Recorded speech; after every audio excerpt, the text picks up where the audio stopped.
Hey guys, Dr. Brian here, and today we got another video. This one on the cervical spine and treatment and rehab strategies for the neck. So, first thing to talk about again is when it comes to any kind of treatment, the first step to it is you want to make sure that your testing or your evaluation of it is appropriate. Meaning, when it comes to the neck, a lot of people will get MRIs or X-rays, and that's great.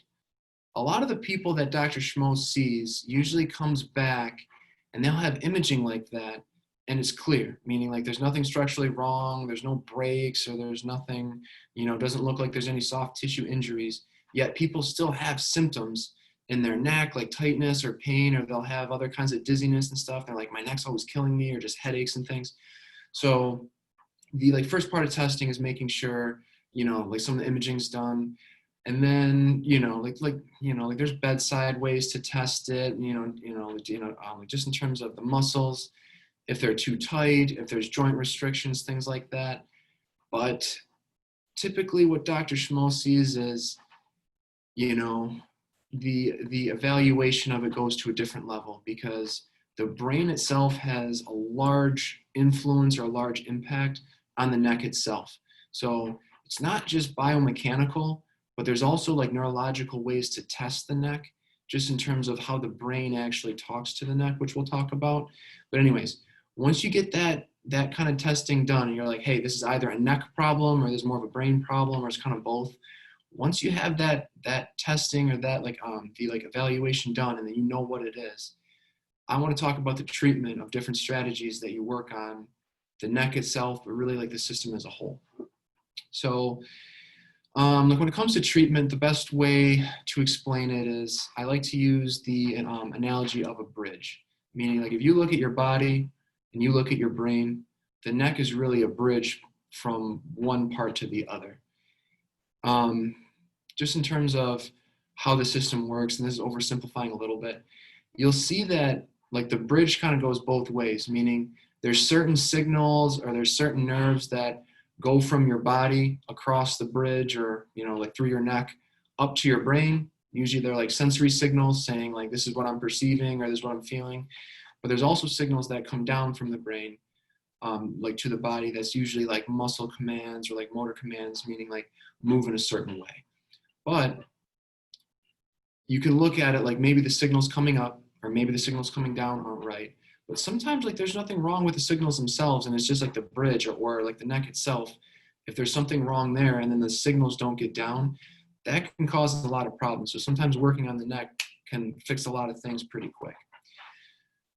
So the best way to really talk about it first is just talking about the neck itself. So most people come in and, like the symptoms of neck injuries or just whiplash injuries or just having something wrong with the neck itself, they're like pretty common.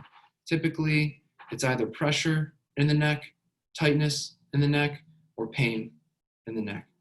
Sometimes you'll get traveling symptoms, like sometimes people have, symptoms down their arm, or they'll get headaches from, like if their neck's really tight, like especially up top, they'll get symptoms that like wrap around their head through their eyes and stuff, and that could be stemming from the neck. But just looking at it in terms of the joints themselves, like you look at the spine, sometimes like it gets restricted where there's just not enough movement in certain amounts of joints. Usually it's like the upper neck, could be any part of the neck. Sometimes it's just tight, meaning like the joint movement and things like that's fine, it's just too tight. Commonly though, meaning like people with that, if they go to a PT, chiropractor, massage, something like that, if it's truly a joint problem or it's truly just a muscle problem, they'll get some, like body work done. They'll get massaged, like they'll get adjusted, and their symptoms go away.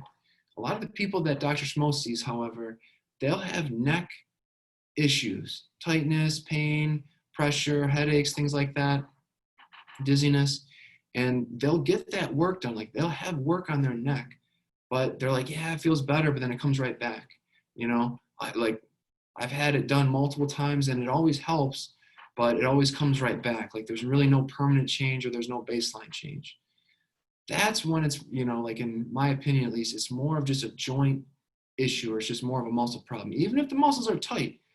But it doesn't necessarily mean that just because like the muscles are tight, for example, that it's a muscle problem, especially if it doesn't go away with like traditional, neck muscle treatment, So if you go from there, really like what you want to look at brain wise of how the brain really influences the neck is really the whole inner ear system. And there was another video that I talked more in depth about what the inner ear system does, but I didn't talk about its influence on the neck. So each inner ear system, you have one on the left, one on the right. It senses gravity and it senses movement or just rotation of your head. Anytime that the inner ear system activates based upon gravity or movement, it sends a large amount of signals to your neck and down your spine to your feet to cause stabilization so you can either move your body or move your neck. So in other words, the whole inner ear system has a very prominent role, especially the intrinsic muscles of the neck. So all those little muscles, either on your spine that kind of hold things in place, or even some of the big muscles like around your skull and then just down your neck, your inner ear system has a large influence on how loose it is or how tight it is. The most common analogy is if someone has an inner ear weakness on one side, typically that whole side of their neck is really, really tight as a protective mechanism. So those kind of people, meaning like if their inner ear system just doesn't sense gravity or just doesn't sense movement well on that side and their neck gets really tight, they'll get work done. Like they'll get massaged, they'll get adjusted, but they're like, my neck just stays really, really tight. It just never goes away. That's usually indicative of something else going on that's just causing those muscles to get really, really tight.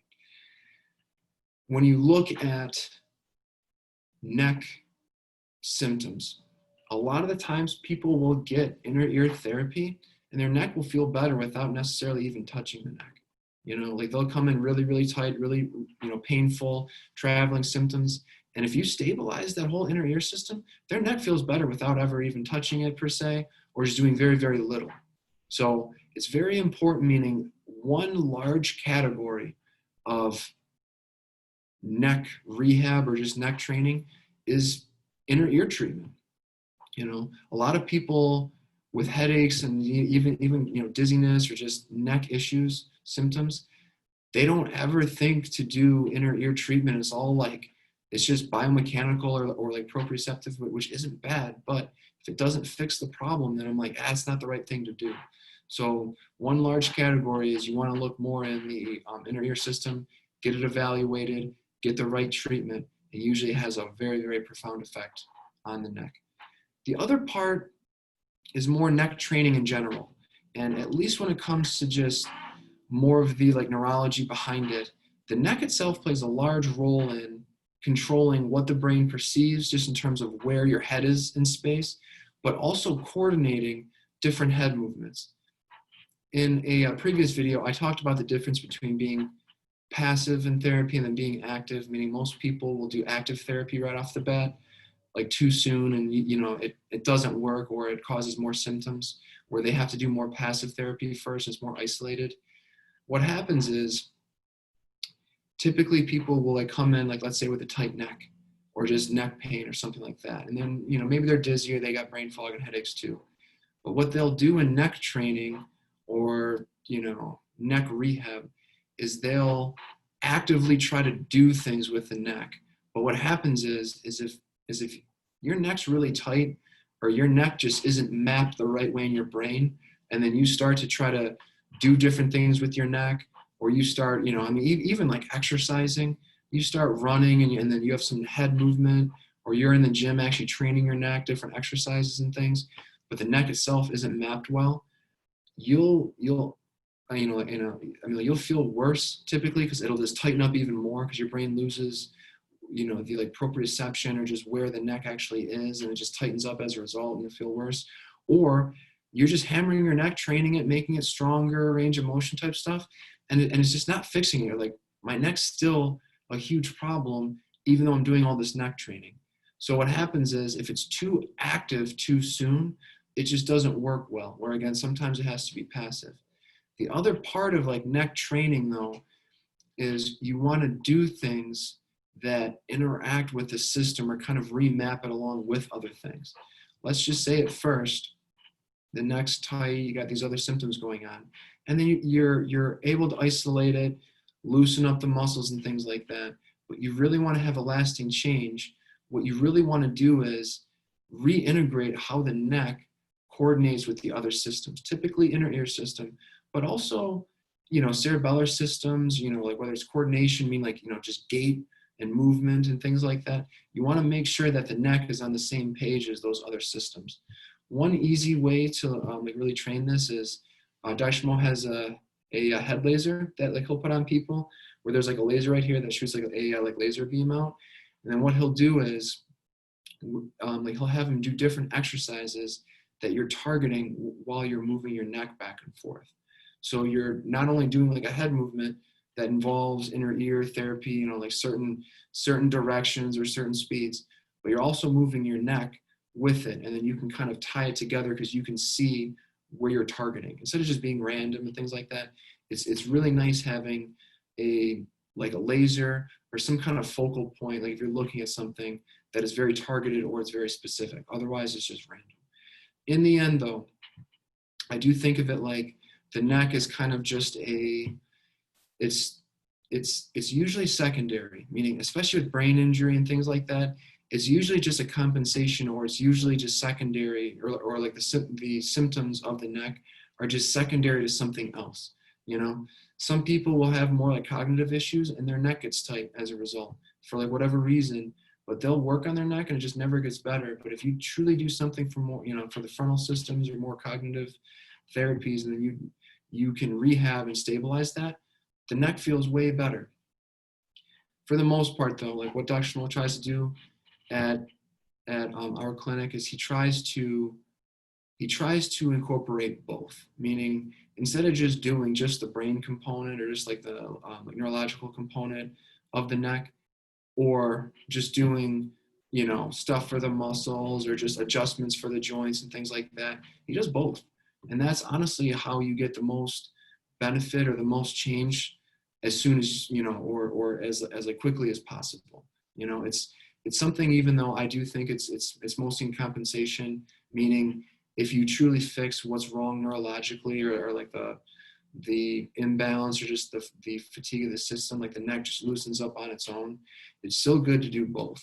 So if you're someone that's struggling with really, really bad neck symptoms or just lingering symptoms or just symptoms that don't ever change, they get better and then they come back, they get better and then they come back, it's something worth looking into, more of the brain based side of how it interacts with the neck. And in terms of treatment, like I said, like there's a lot of things you can do for it, and there's a lot of different ways that you can interact with the system individually, but also in tandem with the other systems. So hopefully this was helpful. If you guys have questions or comments, there should be a link below to our website. There's phone numbers, emails there. Feel free to contact us, and thanks for listening.